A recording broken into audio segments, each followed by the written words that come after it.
Hello friends, how are you. आज अपन एक बहुत इंपॉर्टेंट चैप्टर के साथ आए हैं जिसका नाम है metallurgy.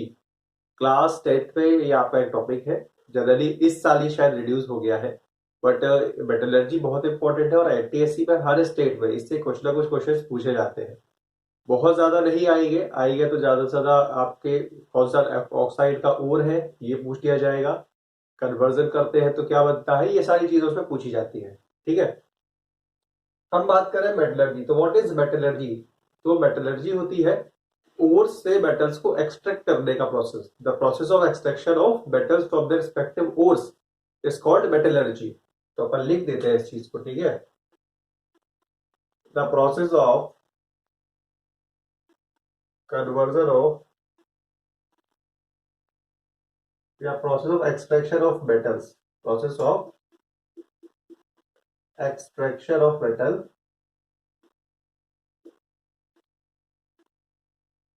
From their respective ores, from their respective ores is called metallurgy, is called metallurgy। ठीक है, अब देखो हमने एक टर्म यूज किया है ओर्स। क्या ये टर्म यूज किया है? ओर। अब हम बताएंगे ओर क्या होता है। ठीक है, ओर क्या होता है। देखो ओर क्या होता है, ऐसे मिनरल्स जिनसे हम क्या करते हैं, एक्सट्रैक्ट करते हैं मेटल्स को, वो कहलाते हैं ओर्स। तो हमको कुछ ओर्स के बारे में पढ़ना है यहाँ पर। ओर्स क्यों? क्योंकि इन्हीं को डायरेक्टली तुम्हारे एनटीएससी में पूछा जाता है। जैसे सबसे ज्यादा इंपॉर्टेंट ओर है बॉक्साइट का, बॉक्साइट ओर है। ये होता है Al2O3.2H2O। टू वाटर मॉलिक्यूल्स है, वाटर क्रिस्टलाइजेशन है जो Al2O3 के साथ जुड़े हुए। एक और है हीमेटाइट ओर, ठीक है, ये है Fe2O3। ओके, एक है आपका डोलोमाइट। क्या है dolomite? CaCO3.MgCO3। Calcium magnesium carbonate अपन उसको बोलते हैं। ठीक है, एक है आपका सिनेमा। ये मैं वही बता रहा हूं जो आपको इंपॉर्टेंट है। HGS ये मरकरी का ओर है। ठीक है, एक है कॉपर ग्लास।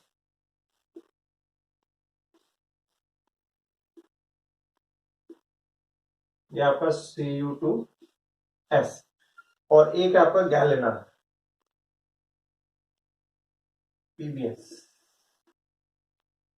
ये बेसिकली ओर है जो हर साल मैंने देखे हैं, ये ओर है और ये उसका फॉर्मूला है। ठीक है, तो ये ओवर हर साल पूछे जाते हैं और हर साल किसी ना किसी स्टेट पर इस पर क्वेश्चन आ जाता है। ठीक है, नोट करो, फिर अपन आगे बढ़ते हैं। अब हम बात करेंगे कि ओर का एक्सट्रैक्शन का जो पूरा प्रोसेस है वो कैसे होता है। तो देखो आपको समझना है कि जो प्रोसेस है मेटलर्जी का, वो स्टेप वाइज प्रोसेस है। एकदम से सारी चीजें नहीं होती, धीरे धीरे। जैसे अगर बात करें तो सबसे अच्छा सोर्स क्या है इसका तो वॉल्केनिक इरप्शन से जो लावा मिलता है, वॉल्केनिक इरप्शन से जो लावा मिलता है वो सबसे बेस्ट सोर्स होता है। क्योंकि ज्यादातर मेटल्स अर्थ क्रस्ट में मिलते हैं और जब इरप्शन होता है तो अर्थ क्रस्ट से वही चीजें क्या है, बाहर आ जाती है। तो अब वो तो बहुत सारी होगी, तो उनको सबसे पहले क्या करना पड़ेगा, स्टेप्स ऑफ मेटलर्जी अगर देख लेते हैं।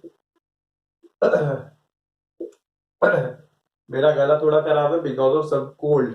ठीक है, तो मे बी अगर अंडरस्टैंडिंग में कुछ प्रॉब्लम हो रही है तो ट्राई टू अंडरस्टैंड। मैं कोशिश कर रहा हूं। स्टेप वन है आपका crushing and grinding.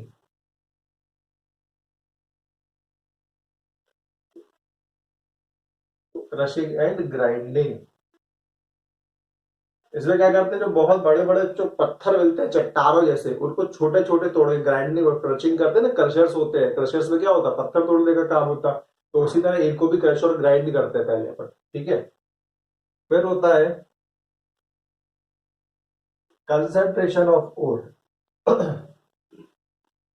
Concentration of ore. अब देखो इस प्रोसेस में क्या होता है, इंप्योरिटीज को रिमूव करके ओर्स को अलग किया जाता है, तो इसको पर बोलते हैं कंसंट्रेशन। ठीक है, थर्ड स्टेप पे क्या करते हैं, फिर जो ओर मिल गया उसको ऑक्साइड में कन्वर्ट करते हैं। किसमें? ऑक्साइड में। तो conversion of ore into oxide, conversion of ore into oxide.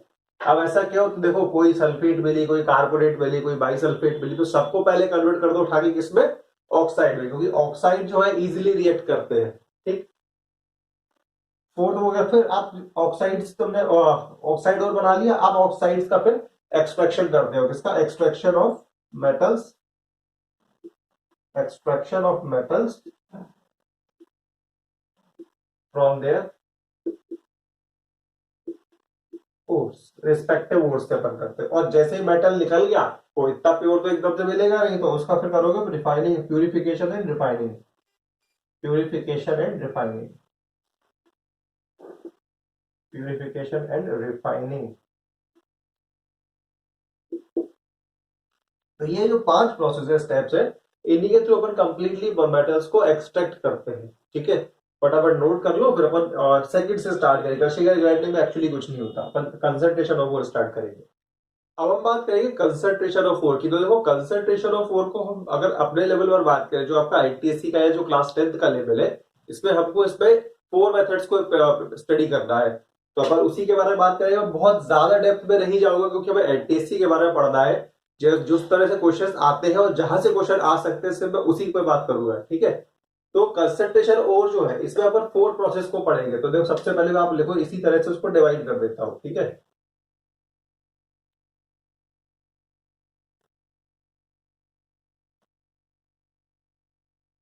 सबसे पहला जो अपना है ग्रेविटी सेपरेशन। क्या है आपका, ग्रेविटी सेपरेशन, या इसी को अपन बोलते हैं hydraulic washing, washing, hydraulic washing, इसको अपन हाइड्रोलिक वॉशिंग भी बोलते हैं। मतलब वाटर के रिप्रेजेंट में करते हैं। हाइड्रोलिक मतलब जहां हाइड्रो वर्ड यूज हो गया, वहां पर वाटर का यूज करेंगे। ठीक है, इसमें क्या होता है, एक इंक्लाइंड प्लेन लेते हैं, इंक्लाइंड प्लेन में कुछ ग्रूव्स होते हैं, गड्ढे कहते हैं जिसको अपन। ठीक है, तो ऊपर से अपन क्या करते हैं, ओर को पास करते हैं, उसके साथ बहुत सारा पानी गिराते हैं। तो जो हैवी ओर्स होते हैं, हैवी ओर्स होते हैं ऑक्साइड्स के, ठीक है, जैसे लेड हो गया आपका, टिन हो गया, आयरन हो गया। ठीक है, तो इनको क्या करते हैं अपन, इस ये पास कराते हैं वाटर के साथ। अब क्या होगा, वाटर लाइटर और इम्प्योरिटीज को निकाल देगा, जो हैवी ओर्स थे वो ग्रूव्स के अंदर, गड्ढों के अंदर इकट्ठे हो जाएंगे। तो इस तरह से अपन को अलग कर लेते हैं। ठीक है, तो अपन क्या बोलेंगे, इस पर क्या करते हैं अपन, हैवी फॉर, ऐसे लिखेंगे, फॉर बेसिक पॉइंट बताऊंगा, for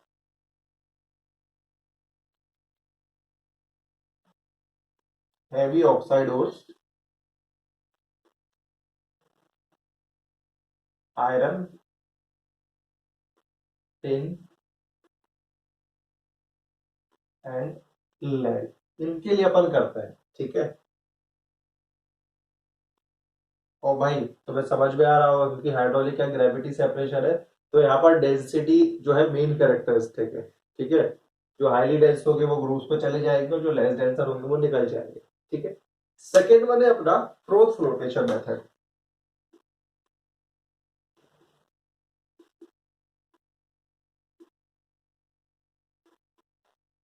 froth flotation method, froth flotation method में क्या होता है, लाइटर सल्फाइड ओर्स को लेते हैं। लाइटर ओर्स क्यों लेते हैं, क्योंकि वो धीरे धीरे ऊपर आ जाएगी। जैसे अब देखो इसमें होता क्या है, अपन क्या करते हैं, एक मिक्सचर लेते हैं, पाइन ऑयल का मिक्सचर लिया, पाइन ऑयल सॉल्यूशन लिया, इसमें हमने क्या किया, वाटर में पाइन ऑयल को ऐड कर दिया, और हमने ओस डाल दिया सल्फाइड के। ठीक है, अब क्या हुआ, हमने जब उस पर एयर बबल्स पास किए, अगर आप देखेंगे इसको अपनी बुक में, तो वहां पर देखेंगे आपको एयर बबल्स पास किए, जब हमें बोला फूक मारी। अगर आपने बचपन में कोई खेल खेला होगा, जिसमें आप क्या कर लो, झाग वाला पानी ले लो, है ना, जिसमें साबुन वाला पानी लेते हैं, और उसमें आप एक स्ट्रॉ डाल के उसको फूको, तो क्या होता है, ऊपर झाग आता है। ठीक है ना, तो बस उसी तरह से क्या होता है, उसी तरह से इस प्रोसेस में क्या होता है कि हमने पाइन ऑयल लिया, और पाइन ऑयल क्यों लिया, एक्चुअली वो लादर फॉर्मेशन करेगा, झाग बनाएगा। ठीक है, तो फोर्थ फ्लोटेशन मेथड में हमने क्या किया, लाइटर सल्फाइड ओर्स को लिया, उसमें एड ऑन कर दिया। ठीक है, अब क्या हुआ, हमने जब एयर बबल्स पास किए, तो हुआ क्या, तो जो लाइटर सल्फाइड ओर्स थे वो उस लादर के साथ या झाग के साथ ऊपर आ गई, इम्प्योरिटीज नीचे सेटल डाउन हो गई, और हमने उसको बाहर कर लिया। क्लियर है भाई, तो किसके लिए अपन यूज करते हैं इसमें, फोर्थ फ्लोटेशन में सर लिखेंगे,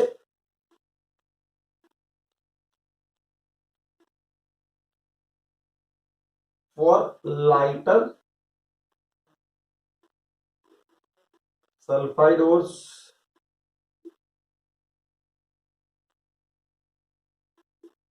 ऑफ किसकी, देखो अभी मैंने 3 नाम दिए थे आपको, कॉपर, जिंक एंड लेड। ठीक है, कॉपर जिंक एंड लेड, याद रखना। अब इसमें जो इसका बेसिक है, बेसिक यानी इसका जो प्रिंसिपल है वो है वेटिंग कैरेक्टर। वेटिंग मतलब भीग जाना, वाटर के साथ क्या होगा, वेट होगा, इम्प्योरिटीज, तो वो नीचे सेटल डाउन हो जाएंगी। और स्पाइन ऑयल के साथ क्या वेट होगा आपका ओर, तो वो ऊपर आ जाएगी।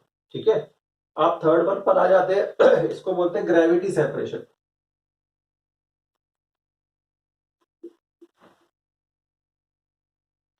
क्या बोलते हैं, ग्रेविटी सेपरेशन। अब ग्रेविटी सेपरेशन में क्या होता है, देखो आपको समझ में आ रहा है ग्रेविटी है, तो अगर आपने कभी देखा होगा वो एक आटा पीसने वाली चक्की होती है, फ्लोर मिल्स जिसको पर बोलते हैं, उसमें क्या होता है, दो तरफ से क्या होते हैं आपके पास व्हील्स होते हैं, जिस पर एक क्या होता है प्लास्टिक का एक रबर या बेल्ट लगा रहता है जिसको पर बोलते हैं, और उस पर क्या होता है वो जो व्हीट होता है वो उस पर डाला जाता है और वो धीरे धीरे क्रश हो जाता है। तो सिमिलरली ऐसे ही होता है हमारे पास, इसमें क्या होता है दो तरह के व्हील्स होते हैं, ठीक है, रोलर्स होते हैं, एक मैग्नेटिक होता है और एक नॉन मैग्नेटिक होता है। ठीक, तो अब होगा क्या, जो मैग्नेटिक व्हील होगा उससे जो क्या हो गया आपके मैग्नेटिक इम्प्योरिटीज होगी, जो मैग्नेटिक फोर्स होंगे वो अटैच रहेंगे।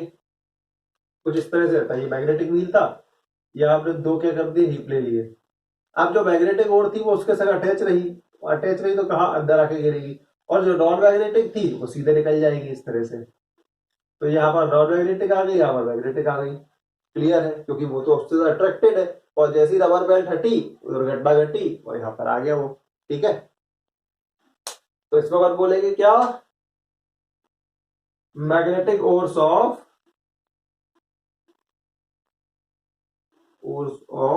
Iron chromium, iron and chromium. Iron का आपका क्या हो गया, हिमेटाइट हो गया, क्रोमियम का आपका वुल्फ्राइट वुल्फ्रम हो गया, वुल्फ्राइट हो गया, ठीक है, क्रोमाइट हो गया सॉरी। और लास्ट वन है आपका केमिकल सेपरेशन। क्या है आपका लास्ट वन है, केमिकल सेपरेशन है। ठीक है, केमिकल सेपरेशन में एक्चुअल में अगर मैं बात करूं आपसे, तो इसमें अपन क्या लेते हैं, बॉक्साइट और लेते हैं,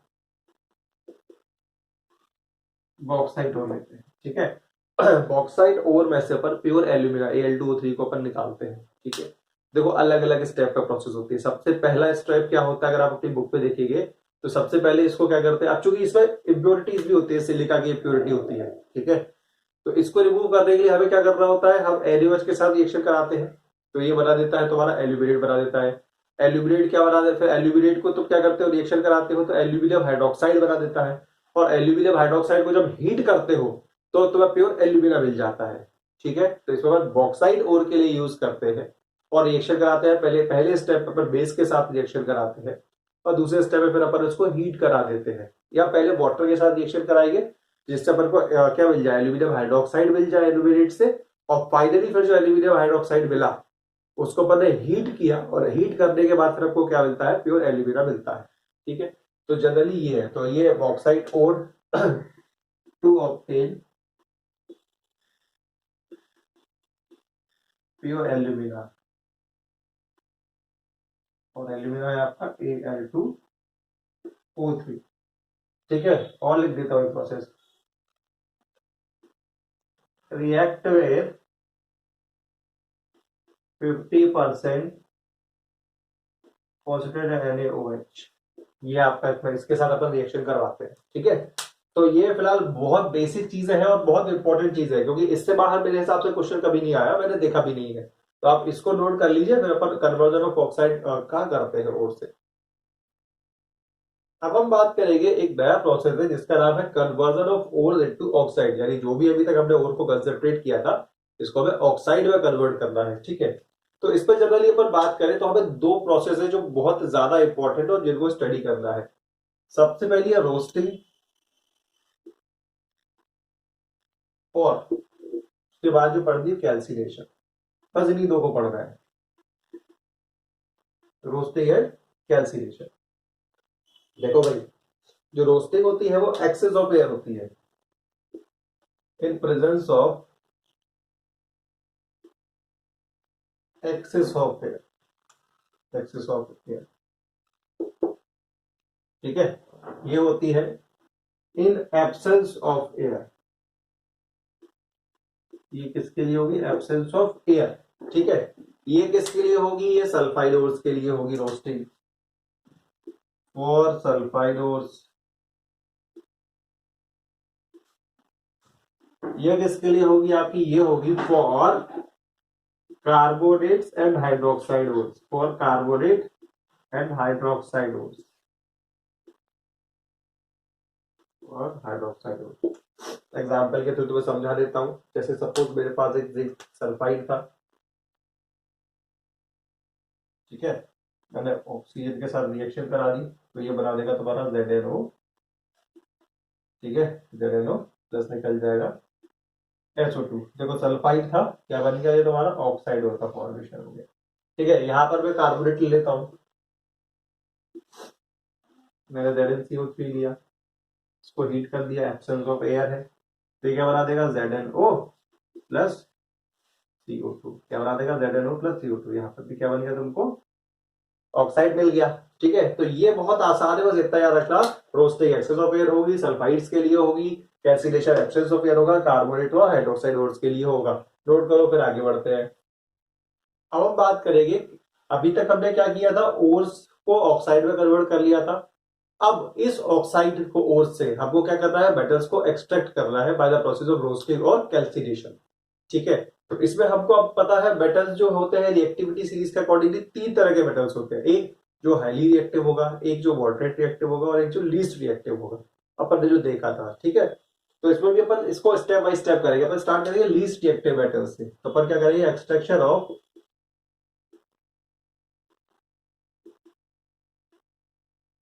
least reactive metals, least reactive metals. अब कौन कौन से होते हैं, तो याद रखना भाई, हम यहां पर जो बात करेंगे, हम यहां पर एग्जांपल लेंगे, हम लेंगे कॉपर और सिल्वर का, इसका लेंगे हम कॉपर एंड सॉरी मर्क्यूरी का, ठीक है। इसका जो होगा Cu2S, that is called copper glance, ठीक है। और इसका जो वो लेंगे लेंगे HgS, ठीक है, जिसको अपन ने बोला था सिनेबार, ठीक है, इनको अपन लेंगे। अब देखो भाई, दोनों के दोनों सल्फाइड ओर्स हैं, सल्फाइड ओर्स है, तो प्रोसेस यूज जो होगी, जो प्रोसेस यूज होगी, प्रोसेस यूज्ड इज रोस्टिंग, क्या होगी, रोस्टिंग। क्यों, क्योंकि हम किसके लिए कर रहे हैं, सल्फाइड ओर के लिए कर रहे हैं, ठीक है। तो आओ अपन यहाँ पर अब थोड़ा सा देख लेते हैं। सबसे पहले अपन किसको ले लेते हैं, सबसे पहले मान लो तो अपन ले लेते हैं इसका मर्क्यूरी का, तो अपन सबसे पहले कर देते हैं extraction of Hg from HgS। अब करना क्या है, इसका रोस्टिंग कराना है। रोस्टिंग कराओगे तो क्या होगा, सपोज तुमने यहाँ पर HgS लिया, इसकी रिएक्शन करा दी तुमने O2 के साथ, किसके साथ तुमने करा दी इसकी रिएक्शन, O2 के साथ, बैलेंस कर लो, यहाँ पर 3 लगा दो, ठीक है। अब तुम्हारे को क्या मिलेगा, HgO प्लस मिलेगा तुमको SO2, प्लस मिलेगा तुमको SO2, ठीक है। बैलेंस करो, 2Hg था, 2Hg था, O को बैलेंस करोगे, लो तुम्हारा सल्फर भी क्या हो गया था, 2 हो गया था, ठीक है। तो ये हो गया। अब क्या होगा यहाँ पर, ये जो HgO होगा, ये जो HgO होगा, इसको हीट कर देंगे। सेकंड स्टेप में क्या कर दिया अपन ने, इसको हीट कर दिया।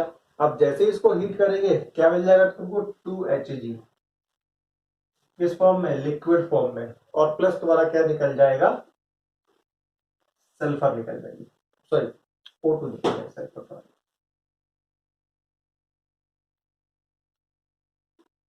ये तुम्हारा O2 निकल गया। तो तुमको देखो मिल गया यहाँ पर क्या, सिल्वर सल्फाइड, सिल्वर ग्लास से, सिल्वर से सॉरी क्या मिल गया हमें, मर्क्यूरी मिल गया, ठीक है। एक तो ये हो गया। दूसरा पर क्या देख लेते हैं, कॉपर ग्लास से कॉपर, तो extraction of reduction of copper from copper glass. Or what is copper glass? That is Cu2s. That is Cu2s. वही फर्स्ट स्टेप हो गया, Cu2s लिया तुमने, इसकी रिएक्शन करा तुमने O2 के साथ, ठीक है। तो अब क्या बनेगा तुम्हारा, Cu2O बनेगा। क्या बनेगा? Cu2O बनेगा। कितना बनेगा? 2 मोल्स बनेगा। इसको भी तुमने 2 ले लिया, इसको तुमने 3 ले लिया।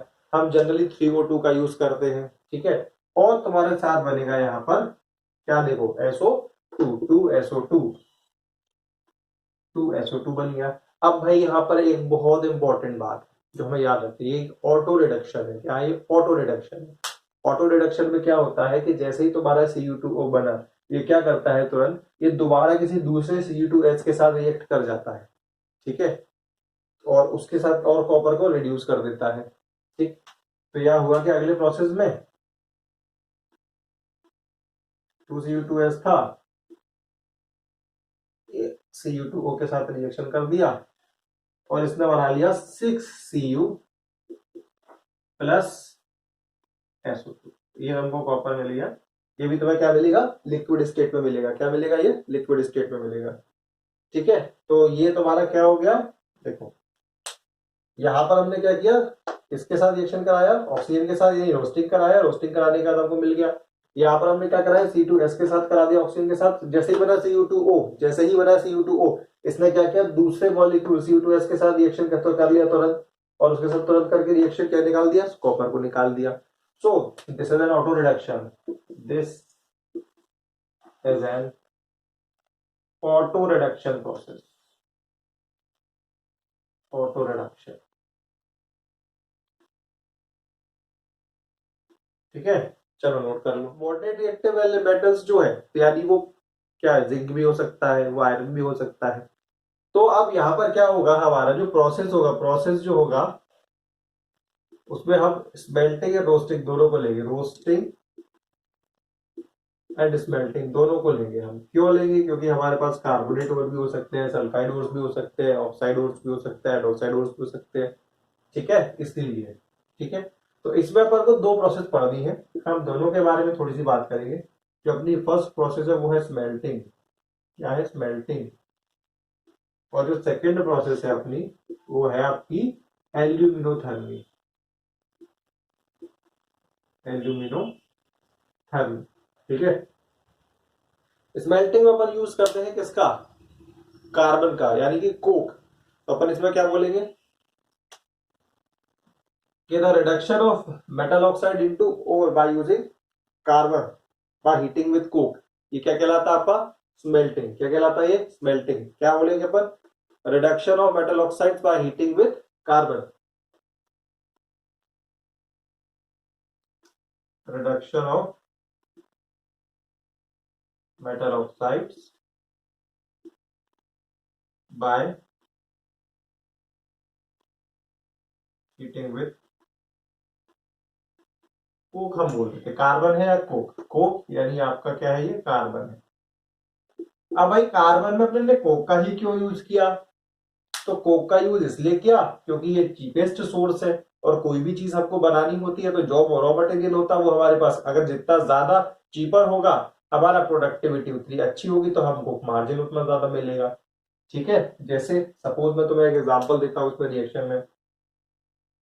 मेरे पास Zn है। क्या है मेरे पास? Zn है, जिंक ऑक्साइड है। मैंने क्या ले लिया, कोक के साथ रिएक्शन करा दिया, तो क्या बना मेरे पास?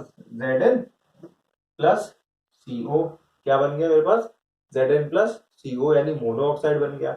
अब क्या हुआ, ये जो मोनो ऑक्साइड था ये दूसरे कार्बन के साथ, मतलब दूसरे मॉलिक्यूल के साथ, ZnO के साथ रिएक्शन करेगा, रिएक्शन करेगा तो बनाएगा Zn प्लस CO2।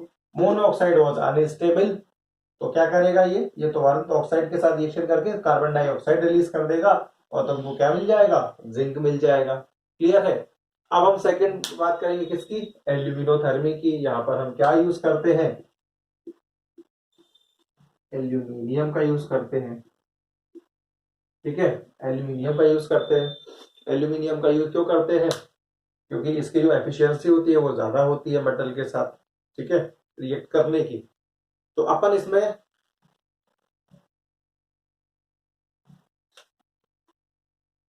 अपन जो रिएक्शन करते हैं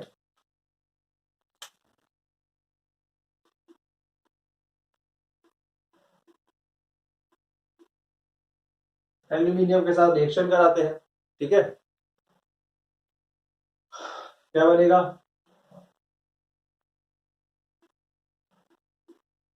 Al2O3, तो ये आ गया 2Al2O3 प्लस क्या बचा 3Mn, क्या बचा 3Mn, और प्लस निकली लार्ज अमाउंट ऑफ हीट, ये तुम्हारा निकल गया देखो, ठीक है।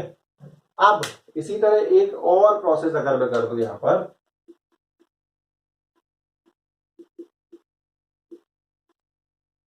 इसकी आयरन ऑक्साइड की इसके साथ एल्यूमिनियम के साथ, यहां पर क्या बन जाएगा तुम्हारा 2Fe निकलेगा प्लस 2Al2O3 और plus large amount of heat मिलेगा, तो plus large amount of heat मिलेगा। देखो भाई इस प्रोसेस का एक नाम है, और इस प्रोसेस का नाम है थर्माइट वेल्डिंग। थर्माइट वेल्डिंग, तो थर्माइट वेल्डिंग में किसका यूज करते हैं Fe2O3 का, क्या बनता है आयरन, साथ में Al2O3 और निकलती है लार्ज अमाउंट ऑफ हीट, ठीक है। और इसी हीट का यूज करते हैं हम काहे में, किस चीज में यूज करते हैं, वेल्डिंग में यूज करते हैं। कहाँ यूज करते हैं, जनरली रेलवे वाले यूज करते हैं, क्यों, क्योंकि जो रेलवे ट्रैक्स होते हैं उनको आपस में जोड़ने के लिए, ब्रिजेस गार्डर्स होते हैं इनको आपस में जोड़ने के लिए, तो वहां पर जो वेल्डिंग यूज होती है वो थर्माइट वेल्डिंग यूज होती है, ठीक है। नोट करो, फिर अपन हाईली रिएक्टिव मेटल्स पर आते हैं, उसके बारे में बात करेंगे। आई होप ये सारी चीजें क्लियर हो रही होंगी, नया है इसलिए टाइम लग रहा होगा, अगर पहले से पढ़ा होगा तो अच्छी बात है, नहीं पढ़ा होगा तो इजी नहीं जाएगा, थोड़ा सा रिएक्शंस को प्रैक्टिस करना पड़ेगा, और ये थोड़ा लर्निंग बेस्ड है। लिख लो, आगे बढ़ते हैं। अब देख लेते हैं अपन क्या थर्ड जो अपना है, हाई रिएक्टिविटी के मेटल्स को अपन को कैसे एक्सट्रैक्ट करना होता है। तो देखो भाई हाईली रिएक्टिव मेटल्स है, हाईली रिएक्टिव क्या हो गया, सोडियम हो गया, पोटेशियम हो गया, कैल्शियम हो गया, मैग्नीशियम हो गया, ये सब क्या हाईली रिएक्टिव मेटल्स है। अब हाईली रिएक्टिव मेटल्स है तो इनको रोस्टिंग या कैल्सिनेशन से नहीं कर सकते, तो इनके लिए अपन यूज करते हैं इलेक्ट्रोलिटिक रिडक्शन का प्रोसेस। क्या करते हैं, इलेक्ट्रोलिटिक रिडक्शन का प्रोसेस, तो अपन यहां पर पढ़ेंगे इलेक्ट्रोलिटिक रिडक्शन, इनको रिड्यूस करना होता है, ठीक है। अब जैसे मैं यहाँ पर एग्जांपल ले लेता हूँ NaCl, ठीक है। अब मैंने देखो यहाँ पर एक बीकर लिया, बीकर में मैंने 2 इलेक्ट्रोड ले लिए,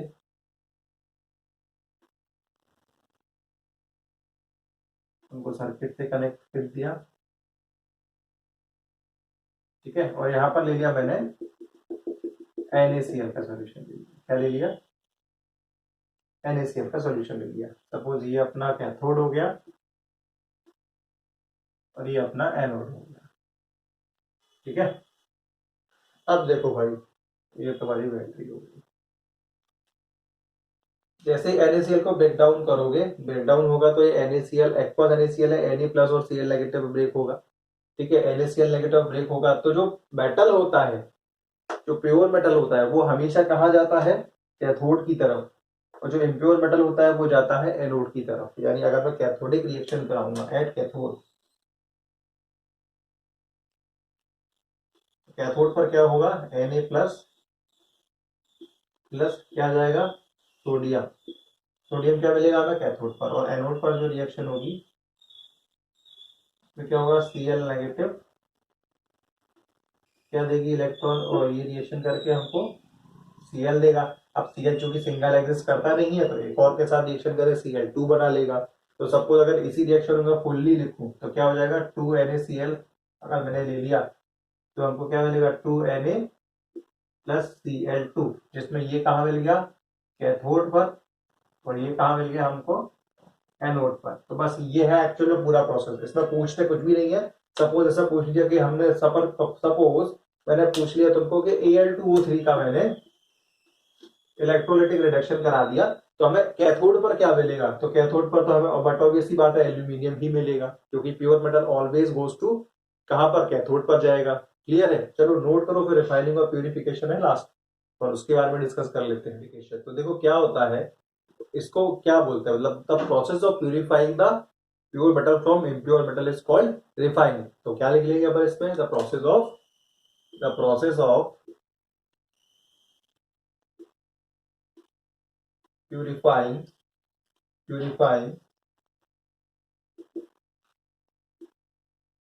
pure metal from impure is called refining. Refining बोलते हैं। अभी देखो हमको यहाँ पर क्या करना है, यहाँ पर भी जो प्रोसेस यूज करेंगे वो इलेक्ट्रोलाइटिक रिफाइनिंग करेंगे। क्या यूज करेंगे हम? Electrolytic refining. तो क्यों करेंगे मैं बता देता हूँ।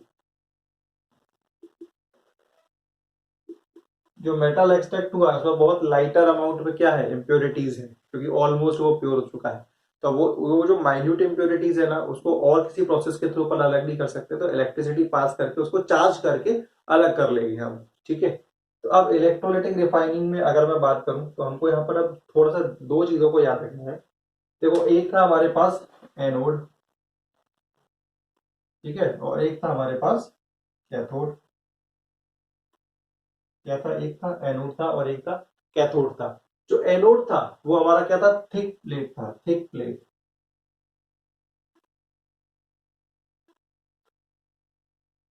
ये क्या था? थिन प्लेट था।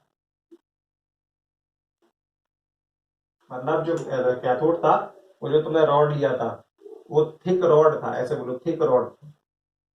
ये क्या था? थिन रॉड था। ठीक है। जो एनोड तुम्हारा कनेक्टेड था, जो एनोड जो कनेक्टेड था वो तुम्हारा पॉजिटिव टर्मिनल से कनेक्ट था।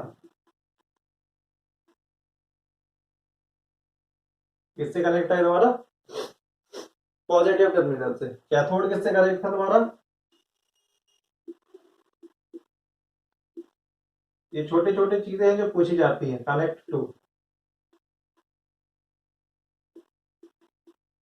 ये किससे कनेक्ट था? Connect to negative terminal, anode पर और कैथोड पर। तो देखो एनोड पर तुम्हें क्या मिलेगा? Impure metal. क्या आएगा यहाँ पर? Impure metal. और कैथोड पर हमेशा क्या मिलेगा तुमको? Pure metal. क्या मिलेगा तुमको हमेशा? Pure metal. एनोड की रॉड कैसी होती है? थे। कैथोड की रॉड कैसी है? थे। ये किससे कनेक्ट होता है? पॉजिटिव टर्मिनल से। यहाँ पर क्या आता है? इम्प्योर मेटल आता है। कैथोड पर थिन रॉड होता है, कनेक्ट टू नेगेटिव टर्मिनल। और ऑलवेज यहाँ पर क्या मिलेगा तुमको? Pure metal. जो एक्वा सॉल्यूशन यूज होगा उसको बोलेंगे हम इलेक्ट्रोलाइट। ठीक है। Aqua solution, aqua solution use is called electrolyte. क्या कहेंगे उसको? इलेक्ट्रोलाइट। यानी इलेक्ट्रोलाइट एक्चुअल में क्या होता है? जिसका इलेक्ट्रोलिसिस करना होता है, ये उसी का सॉल्यूशन होता है। ठीक है। और एनोड और कैथोड में से जो एक रॉड होती है वो जनरली उसी इलेक्ट्रोलाइट के सॉल्यूशन की एक रॉड होती है। जैसे कॉपर सल्फेट का तुमने सॉल्यूशन लिया तो एक कॉपर रॉड ली ताकि वो उस पर डिपॉजिट हो जाए आगे। क्लियर है? तो ये सारी चीजें होगी। अब होगा क्या? जब ये सारा प्रोसेस होगा तो होगा क्या? ये जो प्योर मेटल है वो कहाँ चला जाएगा? कैथोड पर। तो वो थिन रॉड था, तो वो उस पर डिपॉजिट होने लगेगा, तो वो कैसी हो जाएगी? धीरे धीरे थोड़ा सा थिक हो जाएगी। और यहाँ पर क्या हो रहा है? एनोड क्या हो रहा है? एनोड नेगेटिव टर्मिनल, यहाँ पर इम्प्योर मेटल जाएगा। तो होगा क्या कि जो इम्प्योर मेटल है वो धीरे धीरे धीरे धीरे जाएगा, तो जो एनोड रॉड है ना उसके नीचे साइड पे अटैच हो जाएगा, मतलब नीचे जाके सेटल डाउन हो जाएगा। यानी कुछ ऐसे सपोज ये तुम्हारा एक सॉल्यूशन था, ये एनोड मड था, यहाँ पर जाके एनोड के नीचे ये डिपॉजिट हो गया। तो आप इसको बोलते हैं एनोड मड। ठीक है। इसको क्या बोलते हैं अपन? Anode mud. तो अपन क्या बोलेंगे यहाँ पर कि जो इम्प्योरिटीज है, इम्प्योरिटीज आर सेटल्ड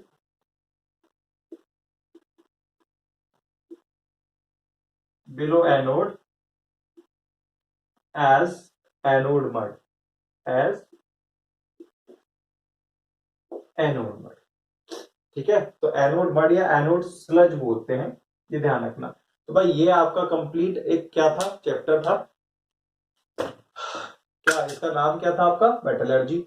आप देखो इसमें ऐसा कोई भी क्वेश्चन नहीं है जो आउट ऑफ द सिलेबस जाएगा। जितने भी एनटीएससी भी क्वेश्चन अभी तक आए हुए हैं वो सारे इसमें मैंने कवर अप किए हुए हैं। ठीक है। ऑलमोस्ट मैंने वो पूरा थ्योरी उसी अकॉर्डिंगली बनाया था। तो इसके बाहर आपको कुछ भी नहीं मिलने वाला। पूरा चैप्टर अच्छे से देखिएगा। चीजों को अगर बार बार रिकॉल करने की कोशिश करेंगे तो बार बार या तो इसको रिवर्ट कर लीजिएगा, और नहीं तो इसके नोट्स तो आप बिल्कुल ही प्रिपेयर कीजिएगा। नोट्स बना के जब नोट्स से पढ़ेंगे तो आपको बहुत अच्छे से लर्न होगा। ठीक है, चैनल को सब्सक्राइब किया है तो अच्छी बात है, नहीं किया है तो फटाफट कर लो। क्यों? ताकि जो नेक्स्ट इंपॉर्टेंट वीडियोस आएंगे वो भी आपको मिल सकेंगे। मिलते हैं नेक्स्ट वीडियो के साथ। बाय।